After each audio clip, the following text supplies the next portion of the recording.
spirit and tremendous job growth. We set a record on number of jobs in the last 3 months. It's the most jobs ever created in a 3 month period during a 3 month period. That's great. Before we begin, I've just signed two bills that are great for our vets. Our vets are very special. We passed choice, as you know, veterans choice and veterans accountability. And they've been trying to get that passed for decades and decades and decades, and no president's ever been able to do it. And we got it done, so veterans have choice. And now you have accountability that if you don't love your vets, if you're in the VA and you don't love the vets or take care of the vets, you can actually get fired if you don't do your job. We want people that love our vets. The first expands the eligibility for vets with blindness in both eyes. So we have an expansion of benefits, an expansion of various elements of being and working with the VA for vets with blindness and, in particular, blindness in both eyes. And we with blindness in the VA, and we're doing something about it. They've been talking about this for many years. So that is expanding eligibility for vets with blindness in both eyes. Okay.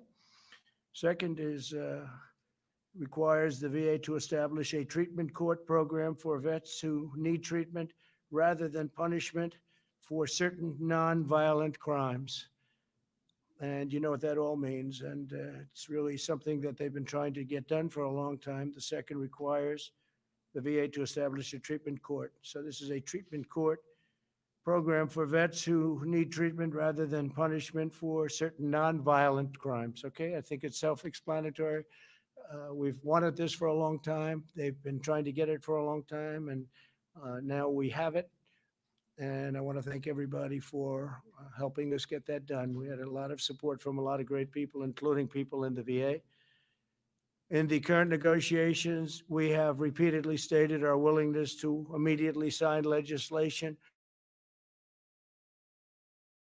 providing expanded Americans from eviction and providing additional relief payments to families. Democrats have refused these offers. They want to negotiate. What they really want is bailout money for states that are run by Democrat governors and mayors and that have been run very badly for many, many years and many decades. In fact, you know the states, everybody knows who we're talking about and what we're talking about. I don't think we have to go over it. But what the Democrats primarily want is bailout money. It has nothing to do with the China virus. It has nothing to do with anything that we've been talking about over the last period of time. They want to bail out states that have been badly managed by Democrats, badly run by Democrats for many years. And in fact, in all cases, many decades. And we're not willing to do that. Nancy Pelosi and Chuck Schumer have chosen to hold this vital assistance hostage on behalf of very extreme partisan demands and the radical left Democrats, and we just can't do that. So hopefully we can do something with them at a later date, but we're going to be signing some bills in a little while that take care of pretty much this entire situation as we know it and as you have been covering it, and in some cases actually covering it accurately. Many of the far left policies they're pushing have nothing to do, again, with what we have been working on so hard, namely the corona. You can call it so many different names. What a horrible thing China released upon the world. 1/3 of their bill, the HEROES Act, is spending completely unrelated money to the virus. Here are just a few of the policies in their extreme left bill. And again, this is a bill supported by Biden. And Biden is totally controlled now by the Bernie Sanders left wing of the party. And in fact, he's gone further left than Bernie Sanders ever dreamt of going. So obviously, other than Bernie have brought him left. If you look at the manifesto that they've agreed to, it's far further left than I've ever heard anything about Bernie Sanders. The massive taxpayer bailout of badly run blue states, we talked about. That's one of the things they're looking to do. Measures designed to increase voter fraud. Banning voter ID. They want to ban voter ID. We should have voter ID in every state. Every state should have voter ID. You have ID on everything you do practically. Everybody has voter ID. Everybody has ID except for voters. When you vote, you don't want ID. They don't want it. We have some states with it. It works out great. And if you want to stop fraud in elections, have voter ID. They want measures designed to increase voter fraud, which is banning voter ID in all states and banning requirements for signature verification in federal elections. Now, why would they want in this bill, which really has nothing to do with what we're talking about, stimulus, something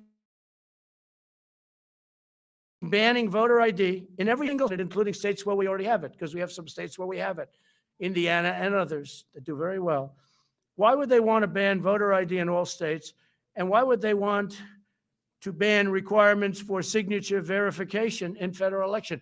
Who would want a bill banning signature verification? What's that all about? You know what it's about? Fraud. That's what they want, fraud. They want to try and steal this election because, frankly, it's the only way they can win the election. The bill also requires all states to do universal mail-in balloting, which nobody's prepared for, regardless of whether or not they have the infrastructure. They want to steal an election. That's all this is all about. They want to steal the election. So in the bill, they have a bill that requires all states to do universal mail-in balloting, regardless of whether or not they have the infrastructure. Like in Nevada, it's such a disaster. Their infrastructure is a total disaster. They don't want to have signature verification. They don't want to have any of the safeguards that you need. And they don't want to have safeguards that are so common and so basic, and even other states that we disagree with have. This Nevada thing is a mess, but we'll see how the courts determine what the courts determine. But they certainly don't have the infrastructure in Nevada. So we'll see how it is. As you know, we brought suit last week, and we'll see how that all works out. I think we're going to win it. But basically what they're trying to do with all of these requirements, including no signature verification, they're trying to steal an election. And I was in Ohio, I was in Texas, I was in Florida over the last 4 or 5 days. And if you would see the crowds along the highways and the roadways, people have said they've never seen anything like it. And they haven't seen anything like it. And the press doesn't report it because they're fake news. They even want to force states to implement the controversial practice known as ballot harvesting, very dangerous practice, meaning they would allow Democrat Party operatives to deposit thousands and thousands of completed ballots at the post office without any verification of who filled them out, including a verification of signatures on the ballot. So you're not even going to have a verified signature. Anybody, I could sign it, you could sign it, anybody in this room could sign it, and that's going to count as a vote. How can you do a thing like this? So this is what they're asking for. This is what Nancy Pelosi and crying Chuck Schumer are asking for. Okay, it's ridiculous. It's horrible. It's a horrible thing. The checks for illegal aliens. So if you were able to get into their country illegally, and our border is, as you know, doing very well right now. We have a very strong border, and the wall is up to 276 miles. And we'll be completed with it around the end of the year. We're going to do some extra mileage in certain areas that people didn't realize were so bad. So we'll be completed with it right after. We're going to do the additional mileage. We'll do it probably a little bit after the year. I think from what I've heard, Joe Biden, Sleepy Joe, wants to rip the wall down. He wants people to pour into our country. They want to have open borders. We don't want to have open borders. So the Democrat bill includes stimulus checks for illegal aliens. They require the mass release of illegal aliens from detention. They also compel the mass release of inmates, including serious felons. How do you like that one? And this is in the bill that we're talking about. What does this have to do with stimulus, the economy? What does this have to do with the coronavirus? Another name. What does this have to do with this? So think of that. They require the mass release of illegal aliens from detention. What does this have to do with what we're trying to do? They want to put this, this is a radical left policy, so they can go to Portland and try and rip the place apart that they've been doing for many years, and they've been doing for years and years. They also compel the mass release of inmates. What does this have to do with what we're talking about? This is Nancy Pelosi, crazy Nancy, and Chuck Schumer. They want to compel you to do this stuff. And this has nothing to do with what we're talking about. And it includes serious felons. They want to have these people released on a mass basis, including serious felons. That's page 1,689, page 1,762. Think of that. 1,762, and that's nowhere near the end of their bill. They have things in there that nobody has even had the time to look at or read. These people, I honestly don't believe they love our country. In addition to demanding these extreme partisan provisions, Democrats are actively blocking the following measures: support for K-12 schools to help them safely open, additional funding for the Paycheck Protection Program to help millions of workers on the payroll. These are a great program, very successful, kept a lot of businesses open. That's why we're doing so well in reopening our country. Additional money for hospitals, testing, and vaccines, direct payments of $3,400 for a family of 4. Now remember, this is what the extreme partisans, this is what we're talking about. Democrats are actively blocking the things that we want. And what we want is good for people. These are things that they're blocking. Support for K-12 schools so they can open. Think of that. Also, direct payments of the $3,400 for a family of 4 plus. Then funding for childcare and mental health care. And you need that, especially when you have so much of a lockdown. You need that. Mental health care, funding for broadband, airports, and agriculture, rental assistance, and support for community banks and credit unions to help them provide $100 billion in loans to the hardest hit communities, including rural communities and farmers. They don't want anybody to get that. Democrats are obstructing all of it. Therefore, I'm taking executive action. We've had it. And we're going to save American jobs and provide relief to the American workers. And I'll be signing these bills in a very short period of time. First one is I'm providing a payroll tax holiday to Americans earning less than $100,000 per year. In a few moments, I will sign a directive instructing the Treasury Department to allow employers to defer payment of the employee portion of certain payroll taxes from September 1st, and we're actually going to be making that. We just got the word. We're just getting some word from a lot of people. We didn't think we'd have to do this because we thought the Democrats would be reasonable, but they've been not only unreasonable, they've been ridiculous. So we're going to make that August 1st, most likely. It'll be August 1st. We'll let you know the exact date, but we're looking like August 1st. So it'll be August 1st through the end of 2020.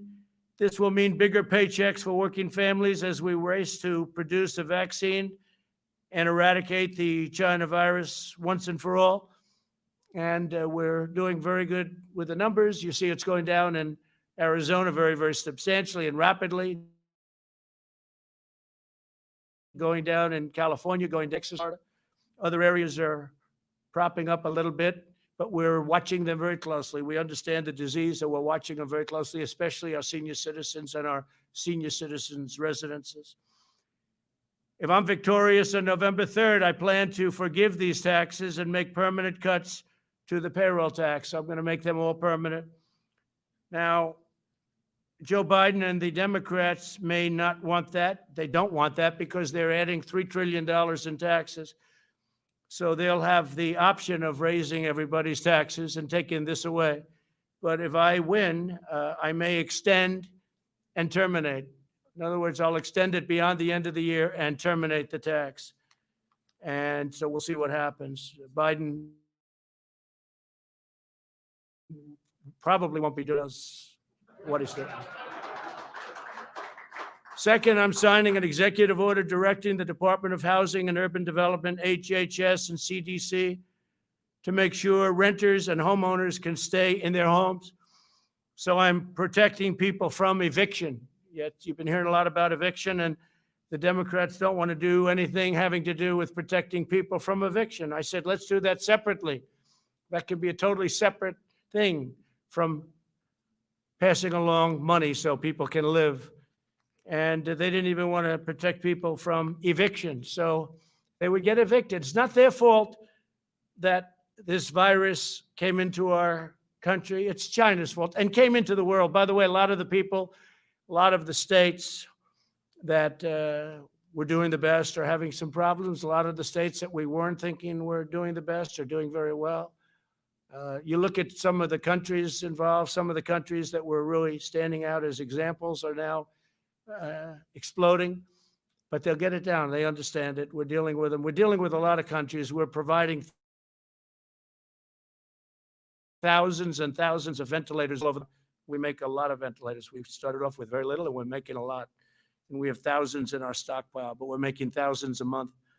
And we're providing many of them, thousands and thousands, to other countries that would never be able to get them. The Department of Housing and Urban Development will also provide financial assistance to struggling renters and homeowners and work with landlords and lenders to keep Americans safely in their homes. So we don't want people being evicted, and the bill, the act that I'm signing, will solve that problem largely, hopefully completely. The third action I'm taking today will also provide additional support for Americans who are unemployed due to the China virus. Under the CARES Act, I proudly signed expanded unemployment benefits into law. Congressional Democrats have stonewalled our efforts to extend this relief. They even opposed measures that would give bonuses to workers returning to the job. They were totally opposed to that. For this reason, I'm taking action to provide an additional or an extra $400 per week in expanded benefits. $400, okay? So that's generous, but we want to take care of our people. Again, it wasn't their fault. It was China's fault. States will be asked to cover 25% of the cost using existing funding, such as the tens of billions of dollars available to them through the Coronavirus Relief Fund. Under this plan, states will be able to offer greater benefits if they so choose, and the federal government will cover 75% of the cost.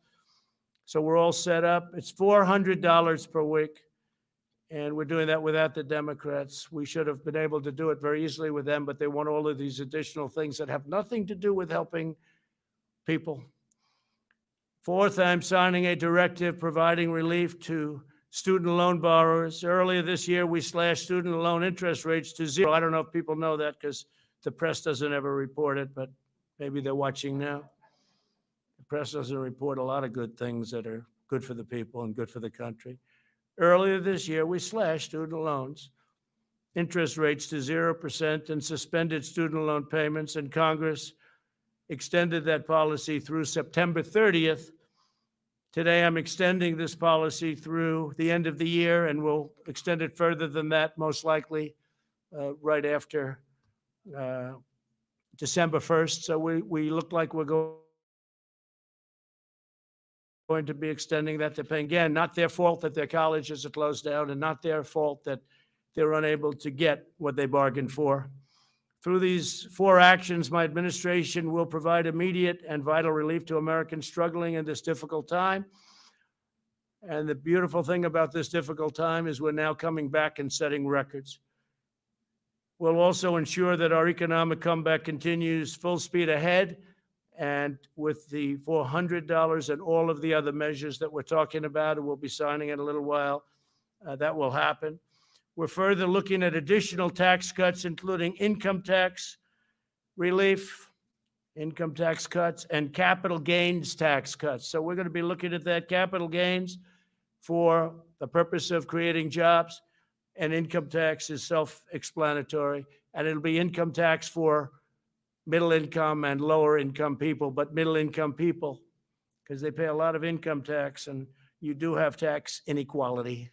I'm saying that as a Republican, and you do have tax inequality.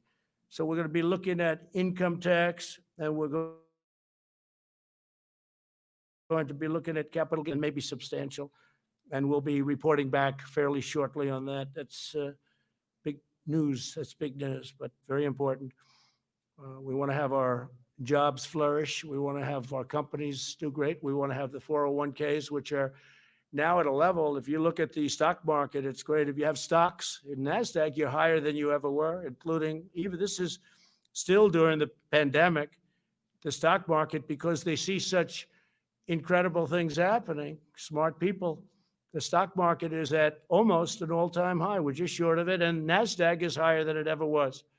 It's broken the record 14 times in the last couple of months. So 401ks are doing fantastically. I hope you kept your stocks. I hope you didn't sell. I hope you had confidence in your president and confidence that your president was going to be reelected. And I will tell you this, that the biggest tailwind, the biggest problem that we have with respect to the stock market, which is not much of a problem because it's doing so well, but it would be actually much higher, is the possibility that these radical left Democrats could win. And if they win, we're going to have a crash. We're going to have a terrible problem because they're going to raise taxes, $3 trillion worth of taxes. And that's going to affect everybody from middle income to upper income to jobs to companies. Your 401ks will go down like a rock. Your stocks will go down like a rock. And don't forget, these big companies, you have stocks in these companies. You own stocks. And they have millions and millions of shareholders. And whether it's pension funds or anybody else, you all have stocks. So they're big companies, but a lot of people own that stock, and we want to keep it going. But we do have, I guess you could say, not a tailwind, it's a headwind, I guess would be a better description, but it's a headwind. And when you think of it, that's, in my opinion, it would be much higher. But you look at what they want to do. They want to raise everybody's taxes, everybody. And they want to do the Green New Deal, which will decimate our country and decimate. It's ridiculous, too. It's childish. I actually say the Green New Deal is childish. It's for children. It's not for adults. Anybody that believes in that is, I don't know, maybe it's politics. I don't even think it's good politics. They seem to think so. We'll see how they do. But I don't think it's good politics, that it'll decimate our economy.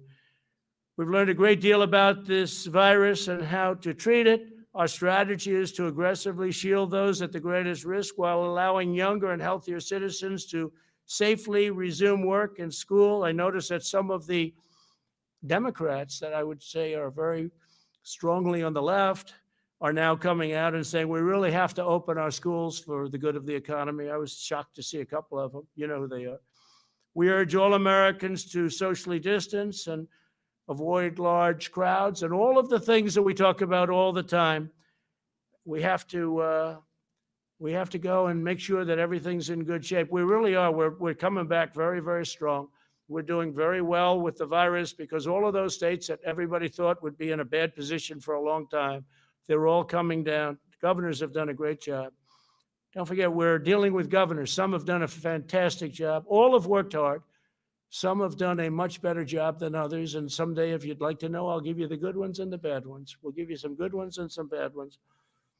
But by contrast, the never-ending lockdown being proposed by some, mostly, I guess you could almost say almost all in the Democrat Party, would inflict unimaginable harm to our people and to our health for decades to come.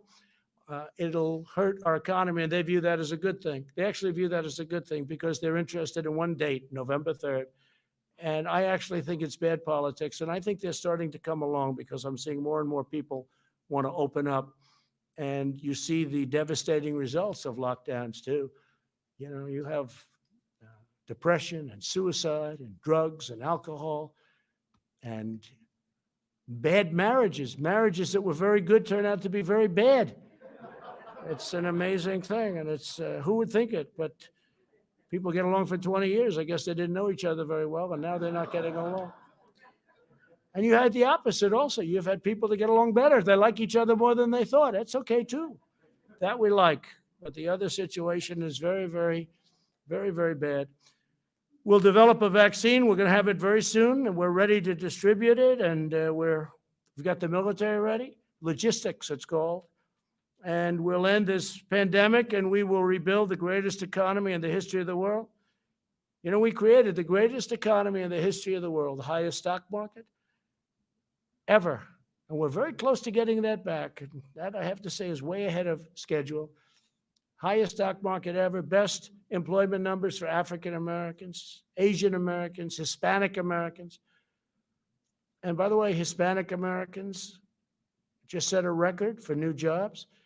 African Americans just set a record for new jobs just now during the pandemic, the last month. And Asian Americans just set a record for new jobs. So we're very proud of what's happening. And I will now sign the executive action. And then if you want, we can ask a few questions. Okay, Kelly? Yeah, let me do this first, and then you can do some questions. Thank you very much.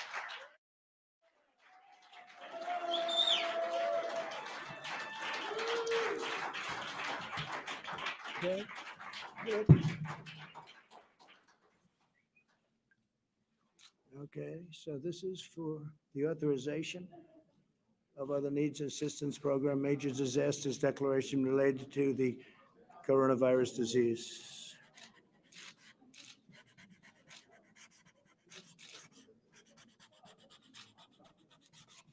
Okay, got it?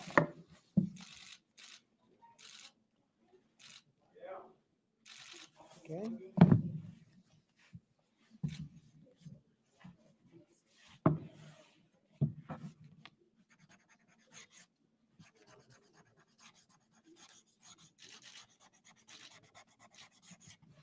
So this is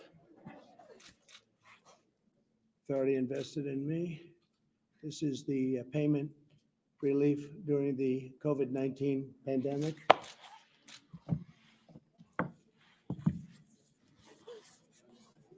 This is fighting the spread of the COVID-19 by providing assistance to renters and homeowners. We're doing assistance.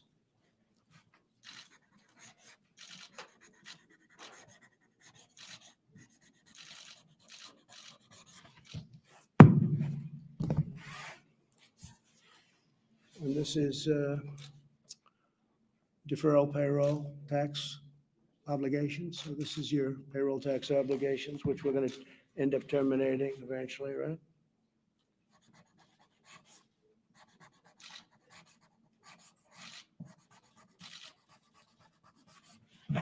How many pictures can you take over there? I mean, you're taking hundreds of pictures. What are you doing? Okay. I will. So that's the story. Would anybody like a pen? Would anybody like a pen? Would anybody? Why don't we hand these? We'll hand these out to you in the back. Okay, fine.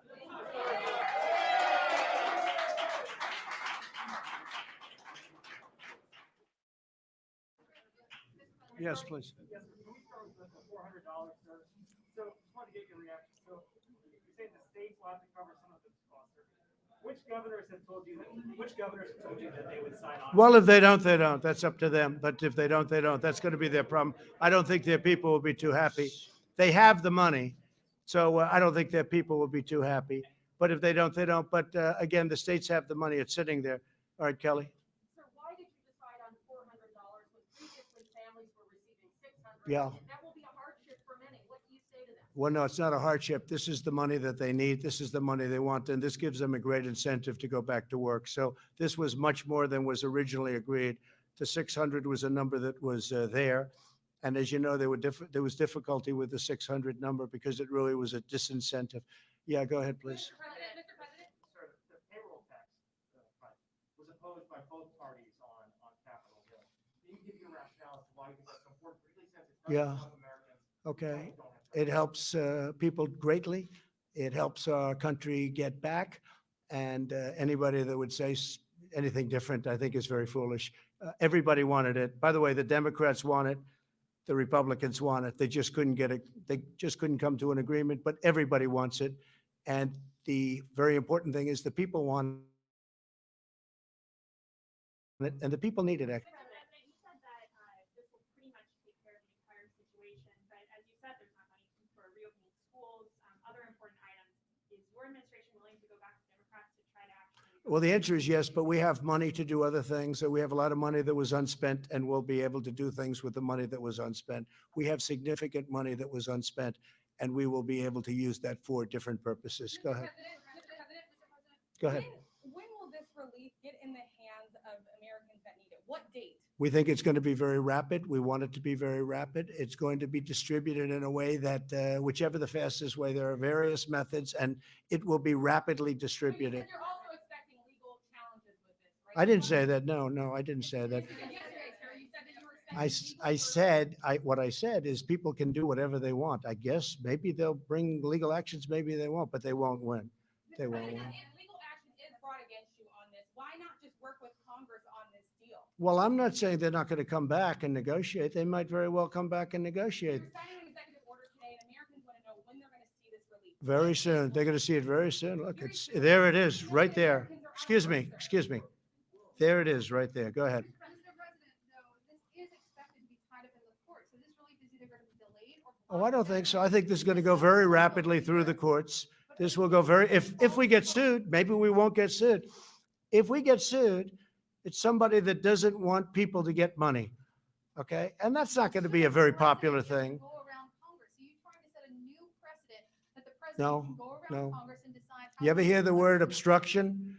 They've obstructed. Congress has obstructed. The Democrats have obstructed people from getting desperately needed money. Go ahead, please, right here. No, you're finished. Go ahead, please. Please. Go ahead. Veterans' choice, it was passed in Okay, 2020. excuse me. Go ahead, please. It's a false statement, sir. Okay. Thank you very much, everybody. Thank you very much.